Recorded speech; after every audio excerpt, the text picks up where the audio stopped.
So, so tonight we are joined by Dr. Patrick Breen from Providence College. Dr. Breen has a unique connection. He was my advisor for my master's thesis. A connection, and certainly we are honored to have him here this evening. Dr. Breen is an associate professor of history at Providence College, where he teaches classes there. He holds a PhD from the University of Georgia. And this evening, Dr. Breen will be talking to us about his book, Land Deluged in Blood, A New History of the Nat Turner Revolt. So we're very honored to have Dr. Breen here this evening, and if you'll all join me in welcoming him.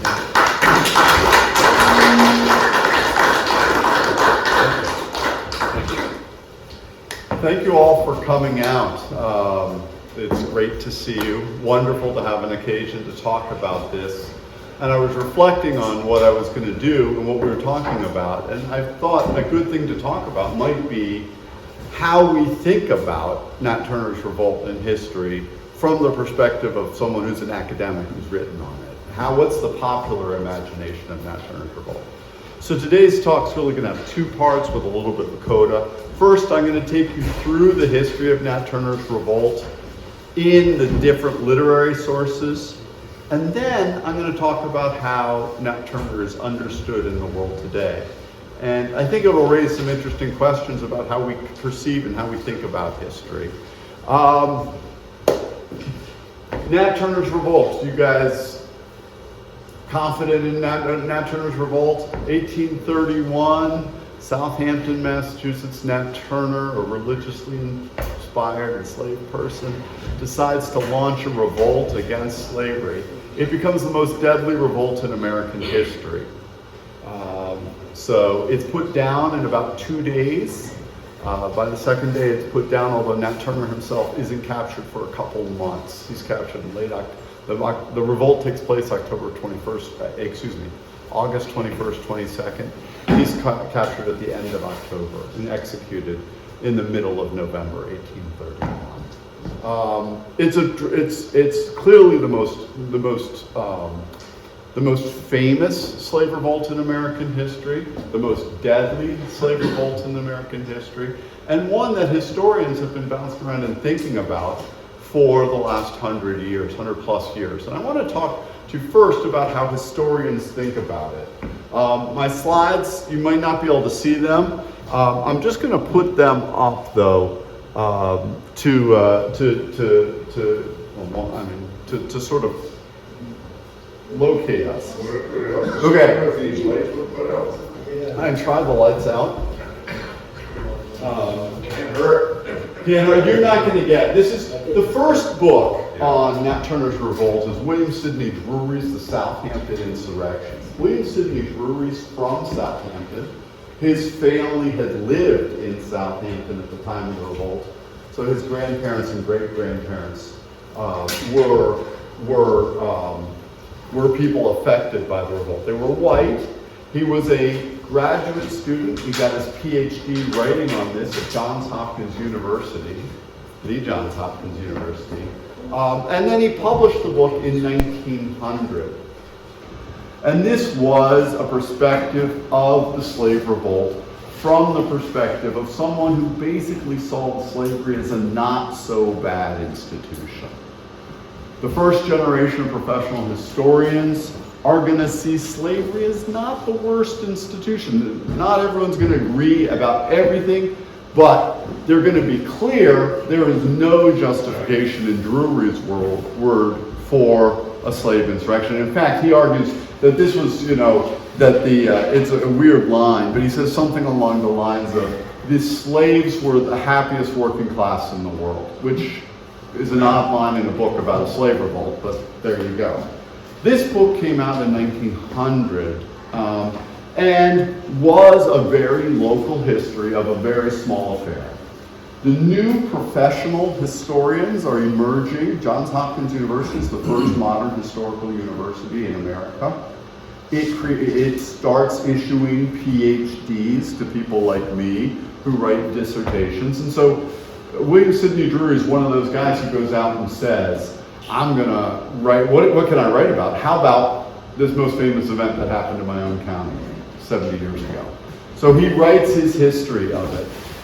This is interesting. This is, and you can't see this, but on the cover of the first edition, or this is an inscribed edition, is Sic Semper Tyrannis, right? Which, as you guys as Civil War historians, where do you guys know that line more famously from? Sorry? Booth. Booth, okay, yeah, Ford's Theater, John Wilkes Booth. I think that gives you a sense of sort of where the sympathies are in this book. The historians were very sympathetic with the whites who died, and less sympathetic with the slave rebels. And I think that, and it wasn't seen as a big deal. Slave revolts were seen as anomalous, as things that didn't happen very often in American history, right? I mean, you know, if you think about the slave revolts, there's no Haitian Revolution in the United States. And so, in some ways, this is an example, this is like the counter-example that proves to William Sidney Drury and people like him that slavery wasn't such a bad system. Okay. That is the history of Nat Turner's Rebellion until 1937, when a Marxist historian by the name of Patrick Breen goes to Columbia and he starts saying, how am I going to approach this? He's very upset with this consensus that had developed around the idea that slavery wasn't such a bad system, and he wanted to argue that slavery was a bad system and that the slaves were unhappy. And so how he came up with doing this is by examining slave revolts. He was going to look at the slave revolts that had happened in American history, and he was going to show people like Ulrich Phillips and William Sidney Drury that slaves were not happy, that slavery was a brutal system. And the way you show that is that they weren't happy slaves, they weren't happy darkies, they were people who were oppressed. And they were people who fought for their freedom. And so, how's he going to do that? He's going to go find every example he can of slave unrest and compile them in a book. Well, his master's thesis is on Nat Turner, the most famous slave revolt. That's where you'd start. And then his final PhD, American Negro Slave Revolts, gets turned into a book in 1943, where he goes through and examines every slave revolt, every rumor of a slave revolt he can find. Now, this book has almost no effect. Two reasons for this. One, Herbert Afriker is a communist. He's a member of the Communist Party. 1937, is it 1937, 1943? Is it bad to be a communist? No. Uncle Joe's Uncle Joe. He's our guy. 1947, it's going to be bad to be a communist. 1950, it's going to be bad to be a communist. So he comes out, I mean, obviously he's not in the mainstream as a communist in the 30s, but it's not so out of this mainstream. By the time the Cold War comes, he's never going to get a job, right? He's not going to ever get an academic appointment like I have, where you can sit and write books. And he actually does write books. His books are going to be published by the Communist imprint in America, but he never gets an academic position, which is really important because if you don't get an academic position, then you don't get academic students, people who work under you, people who go write other books. So your book just drops and there's no ripple in the water. Okay, second reason it's not going to get affected is because historians, the consensus of historians who are sitting there arguing that slavery is not such a bad system, don't like this book at all, right? So immediately, what do you do when you don't like a book? You start reading it and you say, well, where are the mistakes he made? And he made some doozies. Because the thing he made is, where do you find evidence of a slave revolt? Well, obviously Nat Turner, you can go in and see the newspaper artists, but where do you find evidence of a slave revolt that happened in South Carolina, a slave revolt in Mississippi? Civil War. What? Civil War. Well, the Civil War is seen as, they would clearly see the Civil War as a slave revolt, but his book is about slave revolts that happened before the Civil War. What? Archives. Whose papers are in the archives? All the newspapers from different owners. Who? The owners. White people. Now, if white people say there's a slave revolt, does that mean there's a slave revolt? No. I'm scared. I heard there may be a slave revolt. Guess what that means? There may be a slave revolt, or there may not. He goes out, every rumor of a slave revolt becomes a slave revolt. Historians come up and say, you can't do that. So his book drops. Now, this is, I think, one of the most important books in the historiography of slavery, because he's presenting a different way of understanding slavery from the main view, but it's not going to be his version of slavery that's going to be adopted. The historical profession is not going to follow Herbert Aptheker.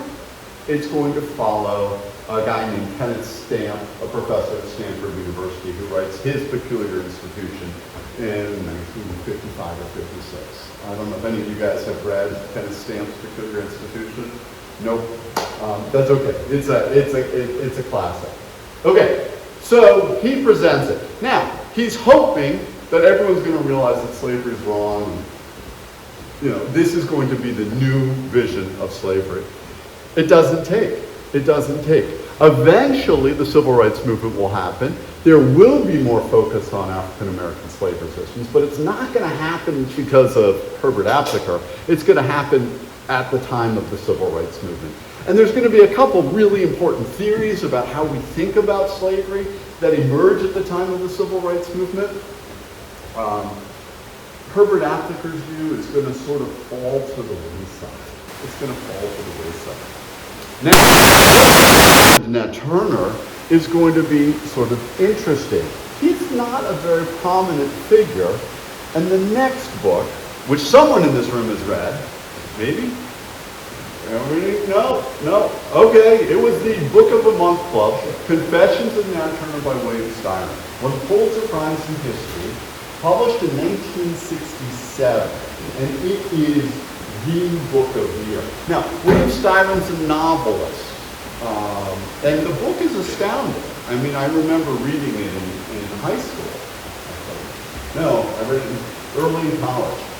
And you read the first, and you're like, is this real? What's going on? Because Nat Turner wasn't very well known. William Styron is a novelist who was he was from the Tidewater in Virginia, gone to Duke, had been in the Army, and he decided that he was going to write this great novel on slavery. And he was going to use Nat Turner, this thing that had just been a local history of the brewery and had been a sort of narrow Marxist history that had been ignored. He was going to revive it, and he was going to give it a new thing.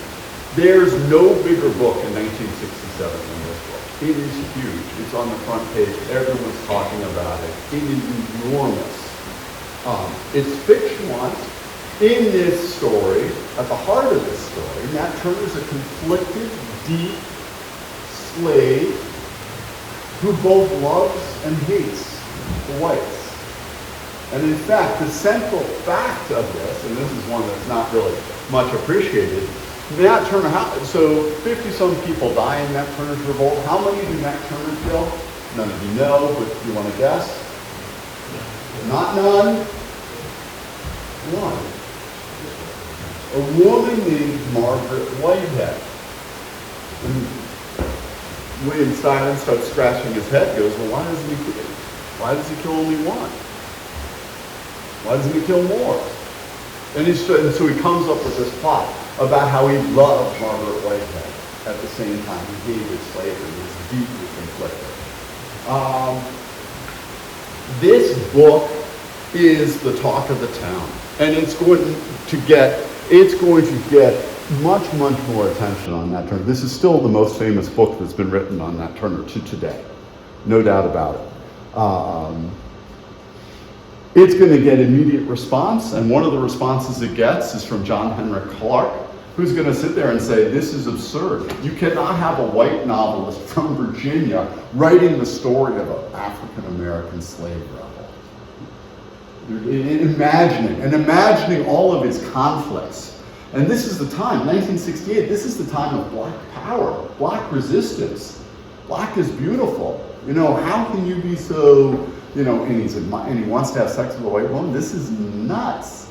So he gets together 10 black writers to issue their responses. And this is emblematic of the kind of responses that take place. Now, these people are not historians. Styron's not a historian. Because there's not a lot of history of Nat Turner, William Styron says the evidence on Nat Turner can be collected and read in an afternoon.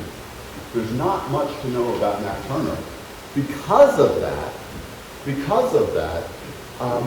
it's public intellectuals and novelists who are taking charge. However, once Nat Turner comes back into the consciousness of people, then historians are going to get to work.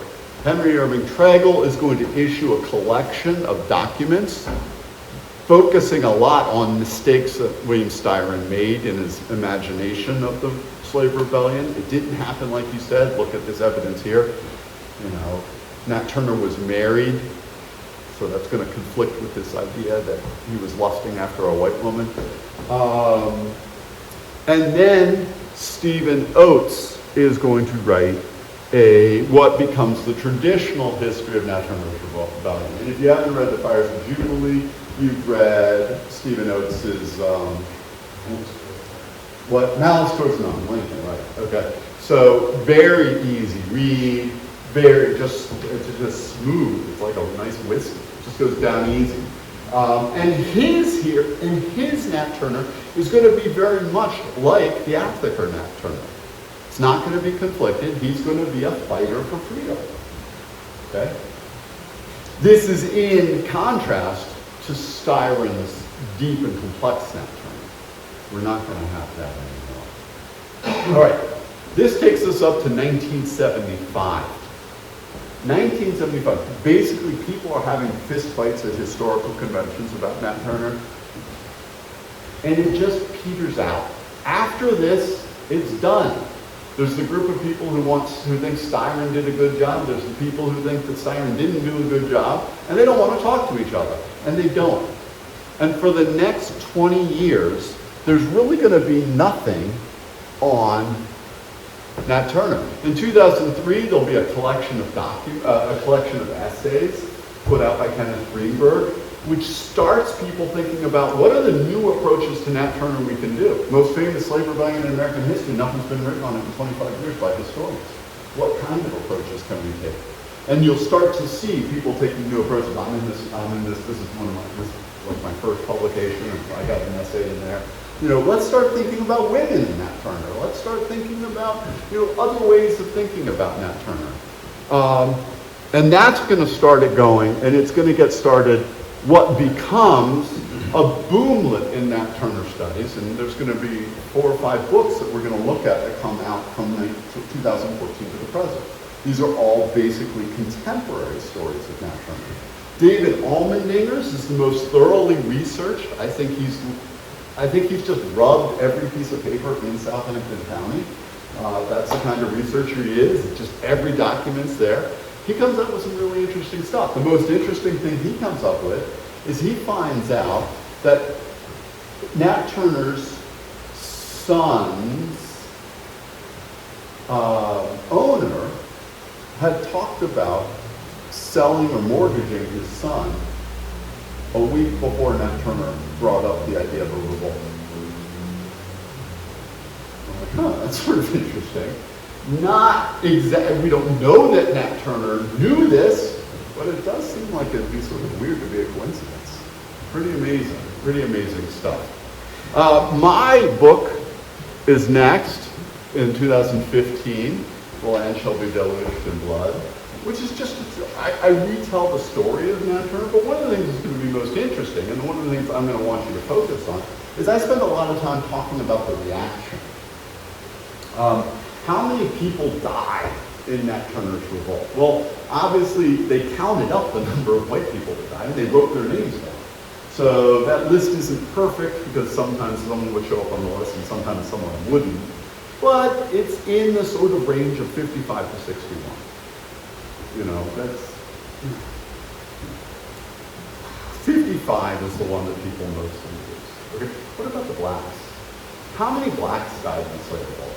Well, William Sidney Drury says, you know, not so many blacks died, which just pissed Herbert Aptheker off. Because what are you saying, not so many died? Herbert Aptheker was trying to defend his dissertation. When he defends his dissertation before the Committee at Columbia, he's got to say, well, it's probably 50 or 60, but it could be even more, it could be 100.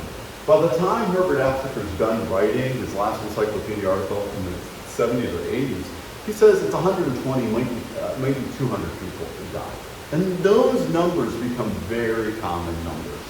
How many people died? There was this great reaction. And that's something that I'm going to argue doesn't happen. When we look at the evidence, the number of African Americans who died without trials in Southampton is probably between 30 and 40. Okay, still a big number, but what does that mean? It means most of the people who were probably going with the rebels. Obviously some were innocent, not involved. You know, there were some women killed, not so many. You know, there was great tragedy. There was real horror and terror in the stories. Like this is not pleasant reading. But so that's my history of it, where I'm going to stay very close to the sources and try to tell a story of the dynamic of what happens in the community. My argument's pretty simple, actually. Why did the whites not kill more African Americans? What? More than they needed them. I mean, Southampton, they probably don't need them as much as a place like Mississippi. They're valuable. It's like your retirement account. That's their retirement account. Okay, guys, here's my IRA. No, you're not shooting your IRA. So there was a level of restriction on the number of people who were killed after the revolt, and I'll come back to that. Not most recently, Christopher Tomlins wins a Pulitzer Prize for this work, which has absolutely no effect in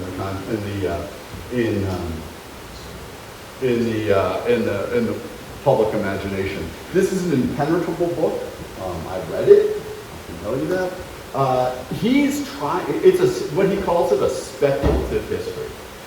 He actually does some really interesting things. He really examines the confessions. Nat Turner gives his confessions, and this is one of those things we all debate. Were those actually Nat Turner's confessions that were published as Nat Turner's confessions, or was that something imagined by like that?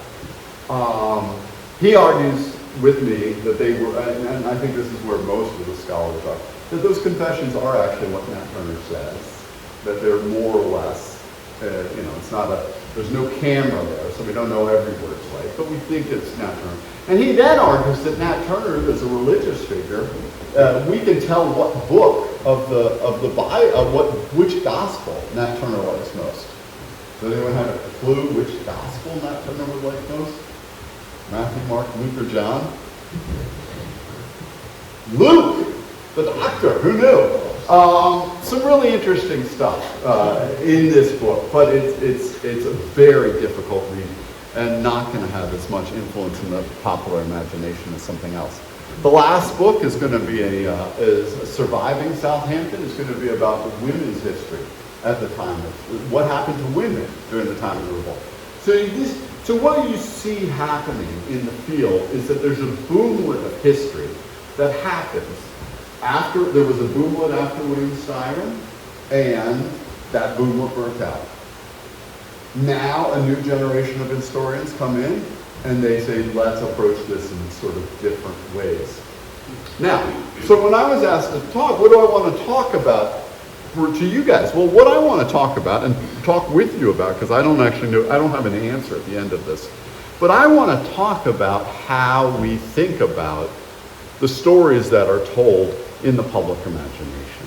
And I'm going to, it's 7 years since my book came out, and I want to look, and this is, I'm going to go through with you guys the first 3 paragraphs of the Wikipedia entry on Nat Turner. So this is like when you type Nat Turner into Google, goes to Wikipedia, this is what it says. And I want to talk about how things that are things get into this and things don't get into the Wikipedia. All right, you can't read this, I don't expect you to, but I'll read it to you. Nat Turner's Rebellion, and this is, I pulled it off, I just did it today, because as you know, Wikipedia can be changed. So this is sort of a today's Wikipedia, not tomorrow's. So if any of you go in and say, by the way, you need to fix this, you can do that. Nat Turner's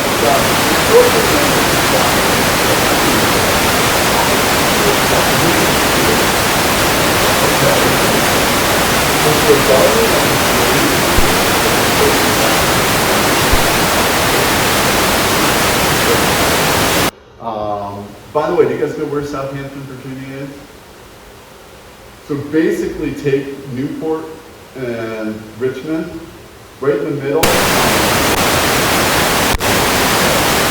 James River, straight in the middle. Okay. Led by Nat Turner, the rebels killed between 55 and 65 white people, making it the deadliest slave revolt in U.S. history. And I think that that's inarguable. There's no other slave revolt where as many white people are killed. The rebellion was effectively suppressed within a few days.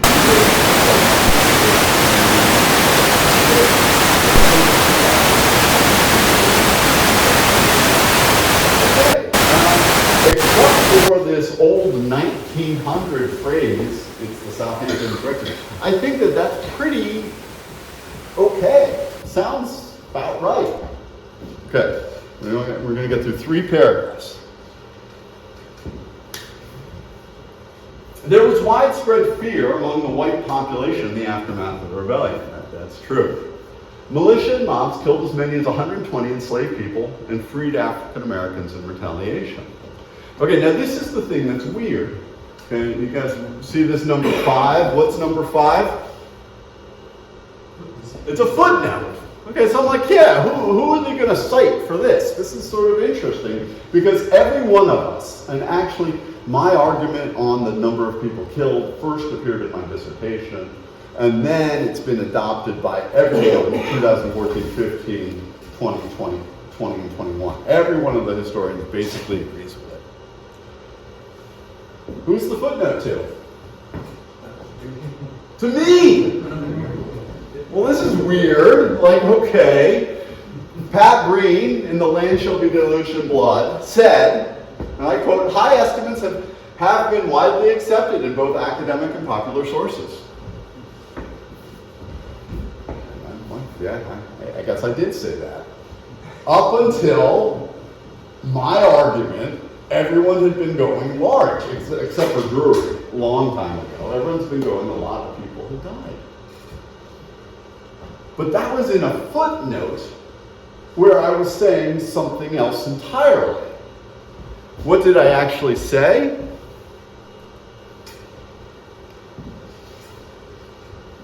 It is unlikely that whites killed 50 slaves following the revolt. The consensus of the best informed contemporaries was that the number of blacks killed without trials was in the 30s. Something that seems likely, given both the demographic trends in Southampton and the casualty rates of the rebels mentioned in contemporary sources.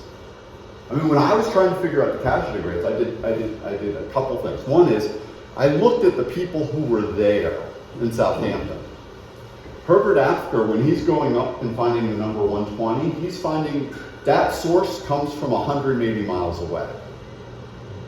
Okay. Actually, when you look at every source of a person who stepped foot in Southampton County, it was the numbers were between 24 and 40, every single one. So I looked at the closest sources. Most of them were in the 30s. Then I looked at the number of African Americans in the town, and there is an annual tax list of the number of African Americans, right? Every African American over the age of 12 was counted annually for the tax on slaves. And so we actually had a number of we know what happened, and the number went down, but we also know that people from Southampton left, died in the revolt, were executed by the state, were sent away, and others went to Liberia to get out of there in part of the colonization mission. So, so that number pointed to about, that was where I got the under 50 number. And then the third thing I did is I counted up the number of times people are mentioned in sources and tried to see how many people of the slaves who were mentioned in any sources survived the rebellion. And if the number of slaves in the rebel forces were 50 or 60, how many roughly died? And when you do the math, it's in the 30s. It's in the 30s. It seems inarguable that the number of slaves have died somewhere around there. And it's not like a moral question, it's an epistemological, it's a fact question. How many people died? I wish none had died. And I certainly didn't want anyone to die in the ways that they did. But that number, for some reason, is not acceptable to the Wikipedia.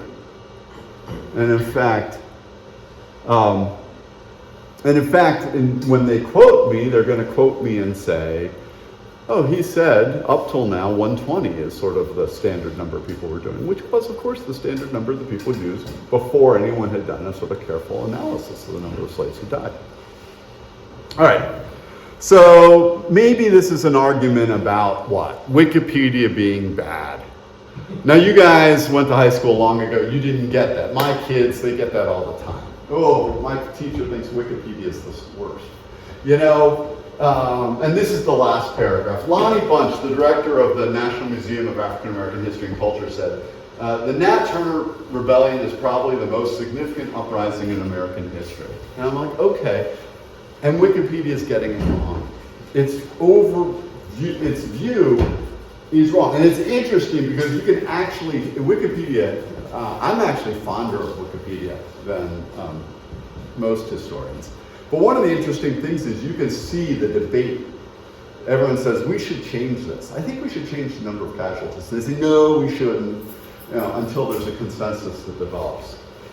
And the interesting thing is I'm saying, what does it take for a consensus to develop? The professional historians have spoken. So Wikipedia is wrong. I don't know. Interesting. All right, but maybe the problem is Wikipedia. Maybe the problem is we should be getting our education from professional historians, right? We shouldn't be trusting these unnamed people who are S, Murph, whatever, showing up on Wikipedia. Maybe we should be trusting people like Lonnie Bunch in the African American Museum, the Museum of African American, the National Museum of African American History. This thing, which opened in 2016 in DC. Has anyone been to it? It's a really impressive museum. It was sort of hard to get tickets for a while. Now it's been a little bit easier, but it's well worth going to. If you go there, one of the things you can see, if it's set up, is this. Does anyone know what this is? Nat Turner's Bible, right? They got it. They got it given to them in 2016. Which, boy, that's a terrible picture, but you can see it on my screen here. They've got, this is the Bible that we think Nat Turner, well, we don't know anything about this Bible, but Nat Turner, it was seen as Nat Turner's Bible when whites collected it and held on to it for 100 and some years. And it's not unbelievable that Nat Turner, there would be these tokens that are kept by people in Southampton County. So maybe it's places like the Smithsonian that we should turn to, because many more people are getting their history through Wikipedia and the Smithsonian than are getting them through my book. I mean, my book's hard to read. All right. So this is what it says at the Smithsonian for the block on Nat Turner. I can't read it because there's a little bit of shine, but let me read it to you. Enslaved people rose up in Southampton County, Virginia on August 21st, 1831. Sounds good so far, right? Led by Nat Turner, rebels moved across plantations, murdering roughly 55 whites and rallying enslaved people. Sounds right again. They planned to move on to Jerusalem, Virginia to seize guns and then make a permanent home in the Great Dismal Swamp. That's just bunk that Stephen Oates said in 1975. There was one article that said that, and the guy who wrote that article came back 2 days later and wrote another article saying I was wrong. So not a really good source, but whatever, okay. By August 23rd, the rebels had been defeated. Again, fine. More than 200 black men and women, both enslaved and free, were executed. Nat Turner's rebellion alarmed Americans and inflamed the debate over slavery. So how is it that academic history gets into and transforms the public discourse? Because it doesn't seem that it's just Wikipedia that is struggling to figure out what happened in Nat Turner's revolt. We can't write a paragraph about Nat Turner that's right in Wikipedia or in the Smithsonian. All right, well, I thank you for inviting me here. I want to have your questions and thoughts about this talk.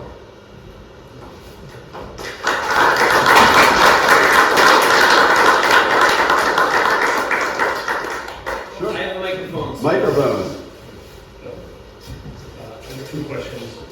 The debate over Nat Turner's Confessions, Yep. it's whether it's a novel or whether it's real? So the novel, The Confessions of Nat Turner, is a novel written by William Styron.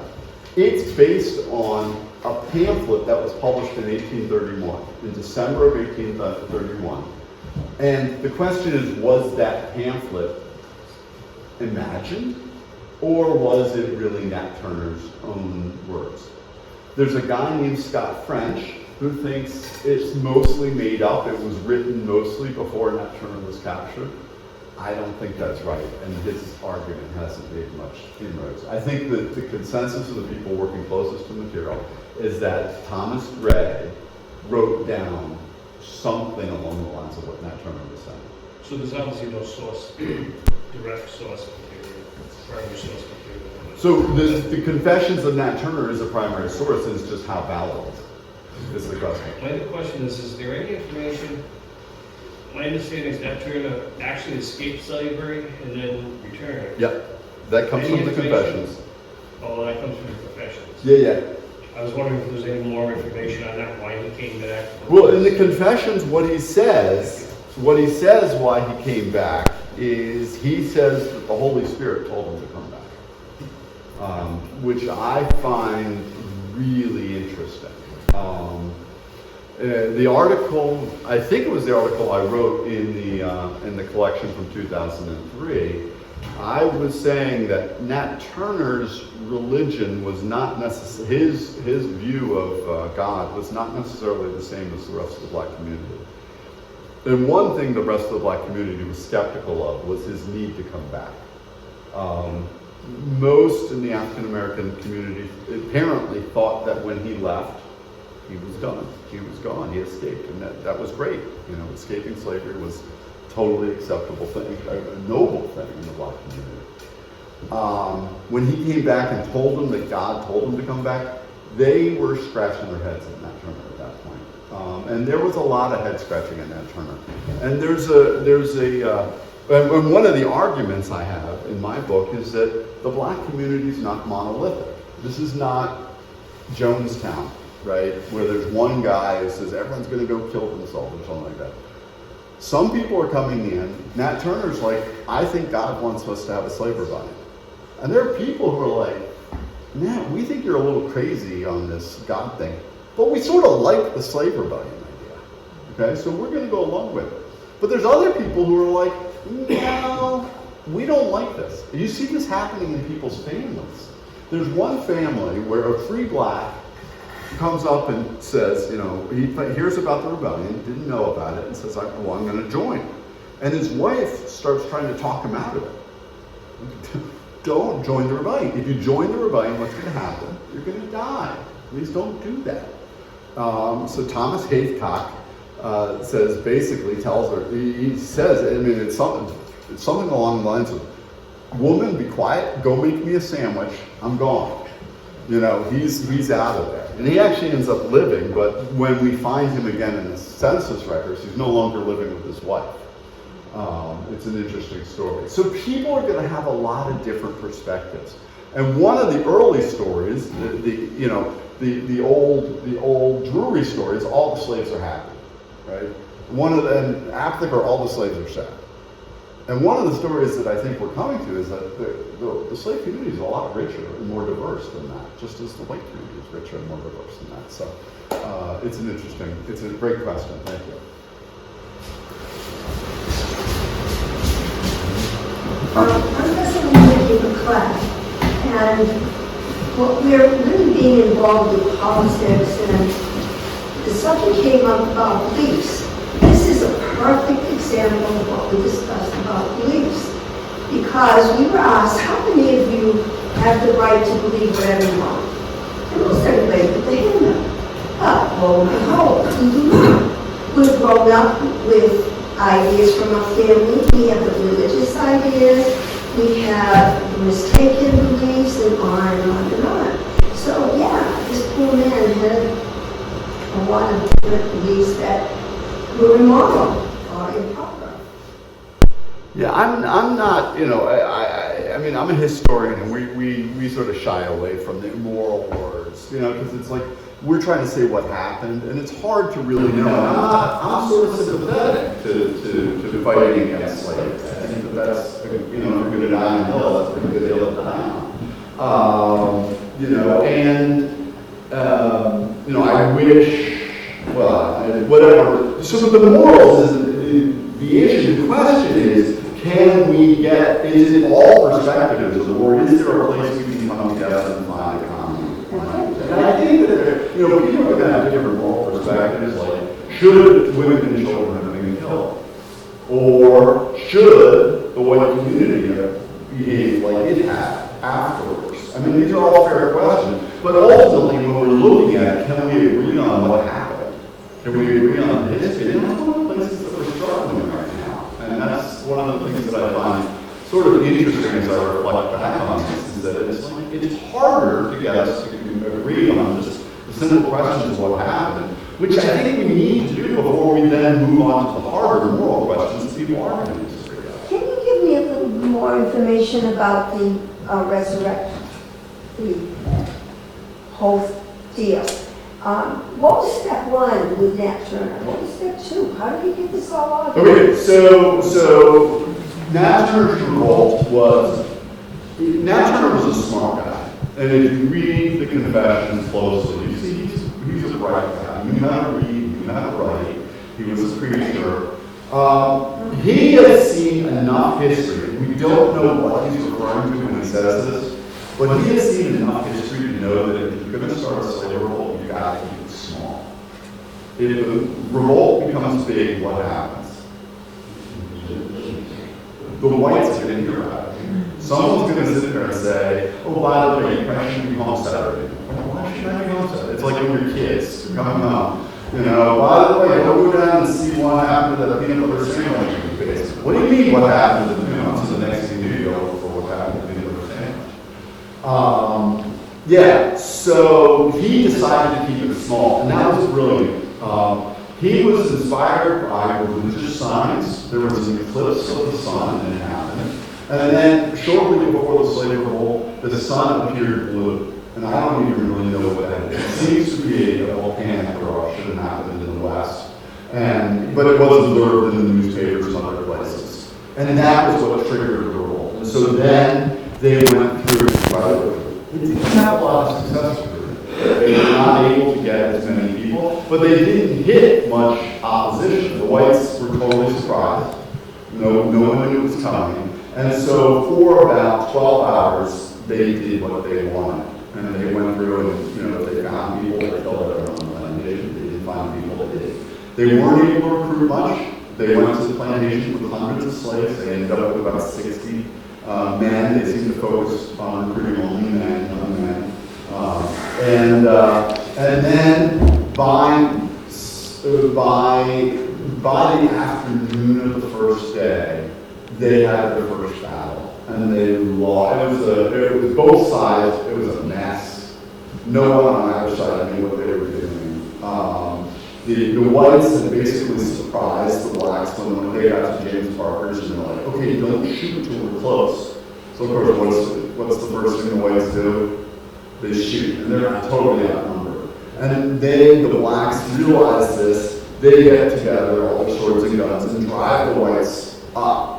And they're defeating them. They don't realize that there's another group of whites who are at the front, on the road, at the road. And they basically get ambushed by the second group of whites. And then after that, the African American, the slave rebels all stagger. And so after that, Nat Turner tries to put the rebellion together again. I don't know. And that's the next day they go to a plantation. They go to a plantation and they basically get there's 6 guys at the plantation, and they get shot. A couple of slave rebels get shot by the plantation, and then the slaves of the plantation attack the slave rebels, and so that's a pretty good sign that they don't have the support they want. And by that point, the rebellion's over. Just a quick question. Yep. On the confessions that you've mentioned before, how accurate do we know that if it was actually from him? Yeah, so that's the point of debate, and we don't know because you need to have something else. So we don't, it's not like we can compare it to the video. Right, I was just thinking, was that something like as history is written by the victor? No, I don't think it comes out really, really quickly. Does it? Okay. It comes out, the interview takes place the first week of November, over 2 or 3 days in the jail. And I think that there's pretty good evidence that he's writing it down while Nat Turner's talking. Okay. And one of the things he comes back and does, so he takes down the confessions, and he puts these parenthetical comments in. And what I think the parenthetical comments are like, he'll say something like, oh, and then 2 of us went, and Thomas Gray will say, what 2? And he'll say, these 2. And so he'll put it in parentheses. The parentheses are where Thomas Gray makes his comments. And that gives us enormous confidence in the stuff that's not parentheses, especially when the stuff not parentheses goes against what Thomas Gray believes. And that happens. The other thing that happens is there are these parenthetical comments, and then there's a footnote. And I was like trying to figure out, why is there a footnote if there's the parenthetical comments? And what happened is, I think, the parenthetical comments were he was listening along, he said that 2 guys went to the farm, he goes, what 2 guys? And I go, okay, and he'll write it in. And then 2 days later, he came over and he says, I interrogated him on everything involved, including that Nat Turner knew how to make gunpowder. And so he's like, oh, you know how to make gunpowder. Interesting. How do you make gunpowder? Oh, sulfur. And interesting. He really, amazingly enough, doesn't want to include that in the pamphlet. Doesn't, how do you make gunpowder? Right after slave rebellion. Let's not tell people. But that gets written on the bottom of the page. And the reason why it gets written there is because there's no space. So I think it is actually put together. And there's I do the most careful reading of the chronology of the document. It's the epilogue. It's an afterword in my book. But I think it's fairly convincing that this guy is pretty much writing it down all the goes along. And I think that there's, and the other historians are also reading this. Yes, sir. Excuse me. Thank you. In Southampton, where you did your research, yes. Did you find any what you considered reliable record keeping of black deaths by any cause, in the tax office or elsewhere? So the records of Southampton, and it's interesting. So one of the reasons why there hasn't been a lot of work done on this is because Southampton's records are kept in Richmond, okay, in the state offices. But if you go to Richmond, you're not allowed to use it unless you go to Southampton and show up at the clerk of courts and get a signature saying you got permission to use these. So it was clamped down. And they did not want people writing willy-nilly about this event. There is an oral history in the Black community about the event. It's really hard. Some of the oral history seems pretty outlandish, and so it's and some of it's right. I mean, one of the things that Drury's, he's got this sort of overarching view of slavery. That's the 1900 one. That's completely wrong. Like, slavery's like pretty awesome. Happiest slavery class in the world. Okay, that's a mess. But he's writing 70 years after. He's taking oral histories. And you can see his oral histories kept in the footnotes. And those oral histories are really helpful. They're really interesting. And even just, you were a survivor, where did you go? And you end up getting stories like Lavania Francis, who's a young wife of Richard Francis, ends up living into the 1890s. And so he interviews her as part of his research. So there are oral histories. The Black community's oral histories are harder because they don't come out till later. There's a difference between taking an oral history 7 years after an event and taking an oral history 140 years after the event. One quick. Yeah. How about deaths of slaves in general, Right? from disease or whatever? Were those kept anywhere? Because I would think if there's a tax advantage to having a slave. It's not a tax advantage, you have to pay a tax. I meant the opposite. Right, yeah. Wouldn't you want to report that you didn't have to pay that? Yeah, so what happens is every year there's two tax assessors in Southampton County, one in St. Luke's Parish and one in Parish, but Nottaway Parish. And they just walk around and they check everyone, how many slaves do you have, and so they keep the records, and then they do the tax collection. We don't have really great stories of the health, because a once-a-year glimpse is not a really great story. We don't know why we don't know if they died, if they left, we don't know what's going on. Although there is a really interesting story that I happened upon. After Nat Turner's revolt, Thomas R. Gray, the man who takes down the Confessions, he's in trouble. He's in gambling debt. He's been in gambling debt and he's going down in social status. Less than a month after Nat Turner's revolt, his father dies. And he kicks him out of the will. And it's like, what's going on? And some of the people who found this earlier were like, well, he didn't like him, he's a near developer. Actually, that's not the story. What the story is, it's pretty simple. Thomas Gray, the father, knew that if he gave money to his son, it would immediately go to his son's creditors. So he cut him out of the will and bequeathed it all to his granddaughter, with Thomas R. Gray as the executor. So, here, son, take care of the money for my granddaughter, for your daughter. And so that his third of the estate, he got to do that. So he dies, and there's this interesting story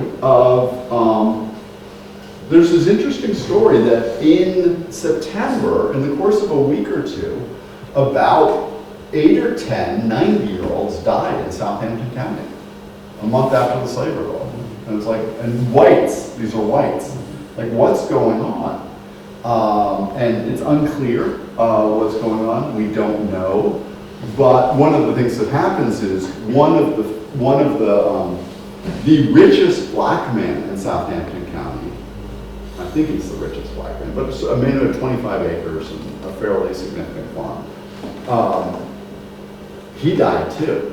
And there's this website where his great-great-grandkids are like, he must have died in the result of the rebellion. Well, he didn't. He died this month later. And it's like maybe he died as part of the same thing where it was in the newspaper article in Fredericksburg, Virginia. It's like a remarkable occurrence. 8 or 10 people, all over 90 died within 2 weeks. And so it seems like there was some sort of mini COVID or whatever that flew through and knocked out a lot of old people at the same time. So we don't have that. We would love to have that. And there's some really good work being done on medicine, especially Civil War medicine. There's less that's being done on the demographics of slavery. Yep. Yeah, you showed the slide of Nat's Bible? Yeah, Yes. yeah, okay. So, and then I'm just thinking, so he was a slave that learned how to write, and he was studying the Bible. Yep. How did you have any biography of this guy? Well, his story is, it's funny, and this is one of those places where I think it suggests that you can see the difference between Thomas R. Gray's story and Nat Turner's story. In the Confessions of Nat Turner, he says, it was a miracle. My parents, they said, you're obviously this gifted child, you learned how to read. Thomas R. Gray, in the introduction or the conclusion, in the part written in his voice, says it's obvious. Who does he say did it? His mistress taught him to read or something. But anyway, he was taught to read early, and this is not so unusual. It's certainly unusual. But in a religious setting, if you're in a Protestant tradition and you were trying to save someone, what are you going to get them? Yeah. The Bible. And so there are people who are taking their religious responsibilities very seriously and teaching African Americans to read. This is going to be something that is limited the year before Nat Turner's revolt, where Virginia passes a law against African American schools. But, and this is interesting, not all, that still doesn't close the door entirely, because the Virginia state didn't want to take away the ability of a master or mistress to do what they wanted with their slave, including if they wanted to teach them how to read. So you couldn't send them to schools to learn to read, but they could learn to read Okay. with the master and mistress. But the idea of the revolt. Yeah. There was a revolt going on in another place in the world, over in Ireland. The Flight of the Earls was 1798 or something. At that time, I guess, when they were leaving Ireland, there was some that went down to Catholics that went down to Roanoke. I'm not sure, but top of my head. So I was just wondering if he got some kind of an education through that. We don't see anything of the Irish, although Frederick Douglass, who's a slave in Maryland at the same time, clearly associates his movement against slavery with the Irish Catholic freedom movement. Frederick Douglass thinks that this is part of, he thinks he's leading Irish spokesmen against British imperialism and saying this cause is basically our cause. And in fact, after he escaped slavery, when he publishes his narrative in 1845, he's still technically a slave. And so what does he do? He goes to England and Ireland to sort of get out of town so that he's not re-enslaved. And his first place he goes is to Ireland, a place that he's always going to be very fond of. I don't see any sign that that's there. In fact, I don't see any sign that whites inspired this slave revolt. Though I think that there's clear understanding that he's aware of other slave revolts, and my suspicion is he's aware of Haiti, which is the largest slave revolt to ever happen. And that's something that people at the time knew about. Not well, but they knew that there was a slave revolt, and it worked. Right? You stated that Nat Turner admitted to killing one person, Yep. and the one person was a Mrs. or a Miss Whitehead, Margaret Whitehead. Yep. and that he liked her and he disliked her. What was the relationship between them two? Well, that's William Styron's view of it. He's like but he's not constrained. He's a novelist. He's just trying to imagine, why would I want to kill someone? Well, I love her and I hate her, or something like that. That's a novelist answer. I think the answer is actually far simpler than that. Nat Turner was, if he was insecure about anything, he was insecure about his position in the black community. And he liked to be a general. He carried a sword. He liked to have authority. And so one of the things he did is he rode in the back of his army. So when they'd hit a plantation, you know, there were about, you know, it got up to 40 or 60 rebels, but there were 6 or 8 rebels who were doing all the killing. Will, the executioner, is responsible for nearly 10 deaths by himself, and that's of the 15 people who we know were killed. So he probably is responsible for 20, I don't know, a lot. Anyway, Nat Turner's in the back. And so what happened was, when they went to the Whitehead plantation, Margaret Whitehead escaped the first round of killing. And because Nat Turner was in the back, he saw her trying to get away. And so then he grabbed her and killed her. But he pretty much didn't want, he wanted to be Nat Turner the leader. He wanted to be Nat Turner the prophet. Because there were stories in the black community about how he didn't maybe always have the respect of the black community. Most notably when he came back from running away from slavery. So he was, if there was anything he was insecure about, it was that. And so he wanted to see himself as sort of the general in the back of his army.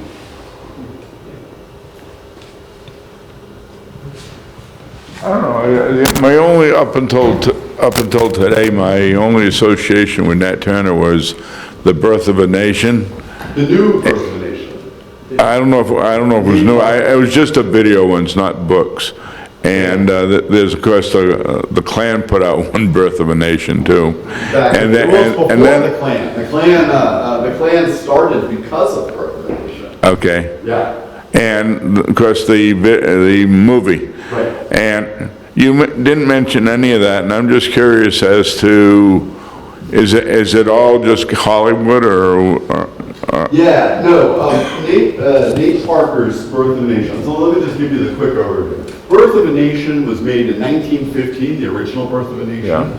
And that's the story of the Civil War and Reconstruction, told in a way very sympathetic to the world of Drury.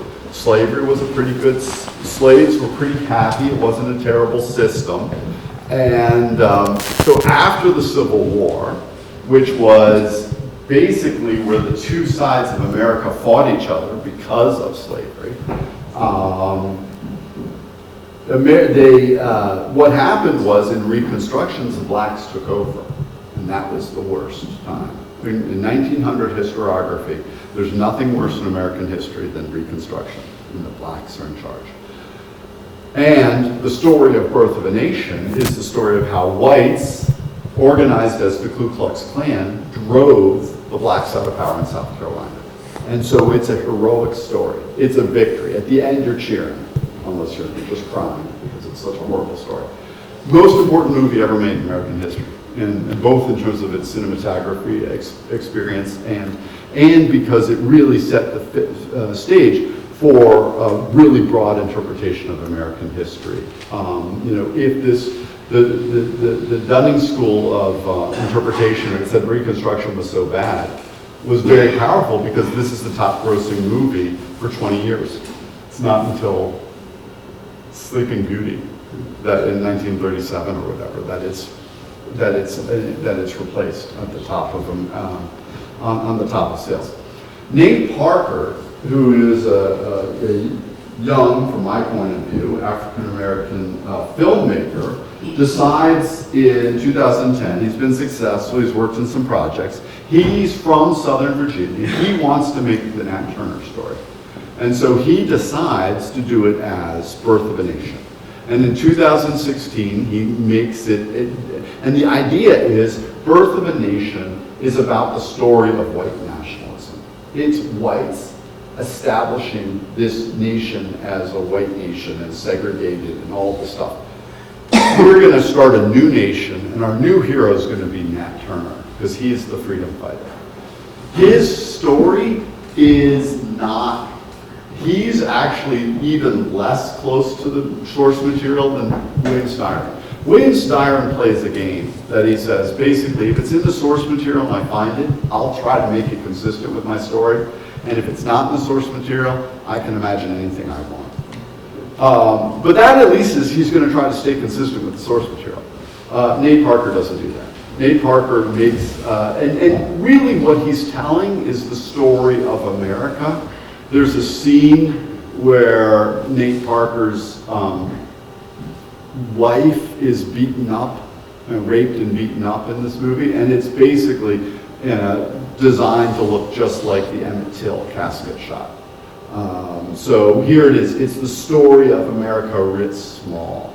So it's not. Now, Nate Parker's movie has almost no effect. It goes and wins every award at Sundance in January and February of 2016, I believe.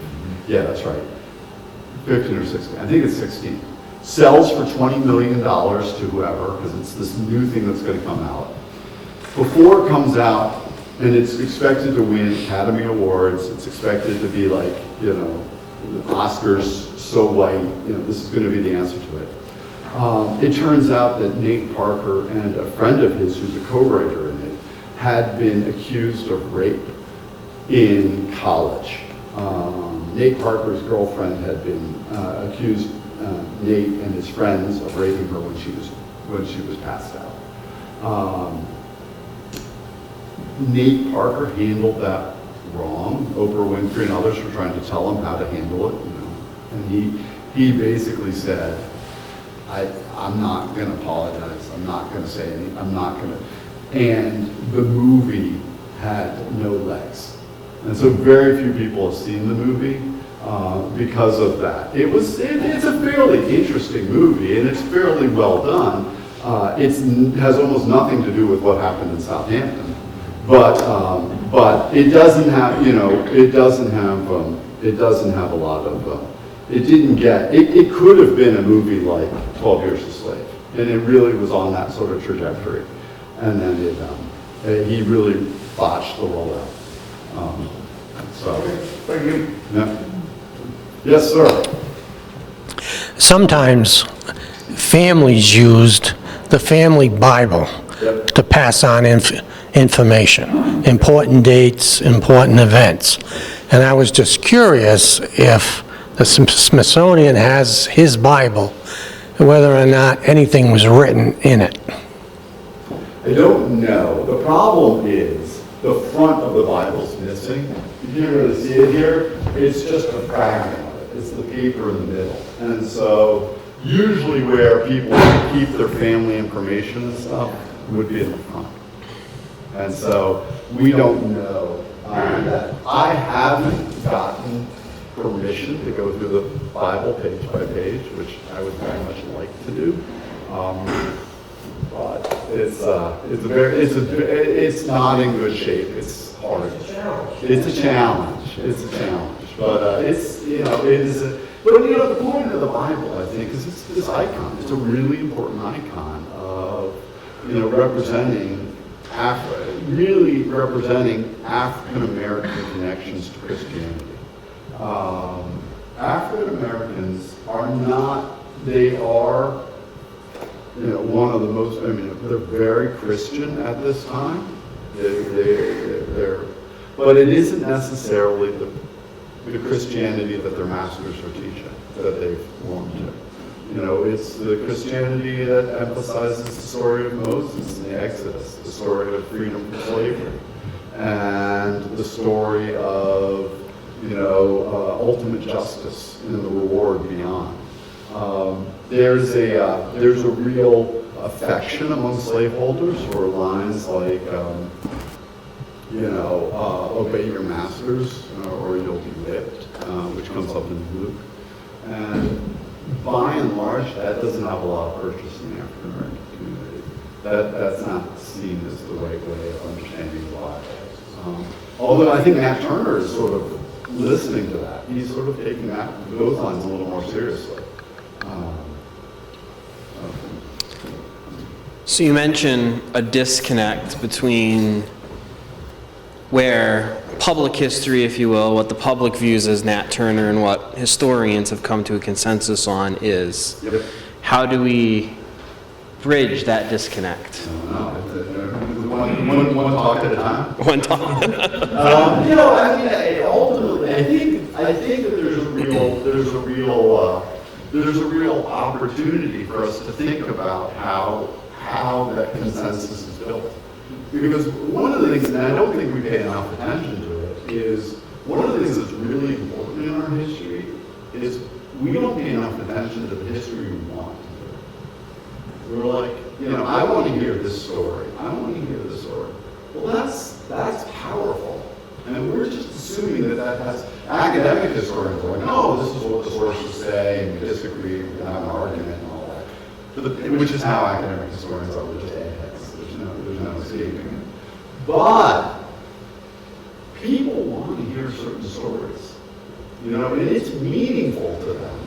And this is an important question to them. And I think there's a way in which academic historians, by making everything just sort of, just this, here it is, it's the facts, aren't really paying enough attention to how powerful these stories are to people, and how important these stories are to people. And so one of the things I think is, I want to revise the story, but I want to revise the story in a way that people will still be able to think that history is important, rather than just thinking it's just, that it belongs away. Because I think and the people who are arguing over Nat Turner and Wikipedia, I don't like their arguments necessarily, but they're doing the right thing because they care about the history. Right. And I think that historians, when we start coming in and saying, you're wrong and you're right, which I just did the last 45 minutes. I think there's a way to be alienated. That we're just like, we're the smart people, you don't worry yourselves about that. And that's not what I actually want to say. Actually, what I want to say is the most important interpretation of Nat Turner is one of Wikipedia. And I want to figure out ways to get more people involved in doing that. How do we think about Nat Turner? How do we think about the Civil War? How do we think about Lee?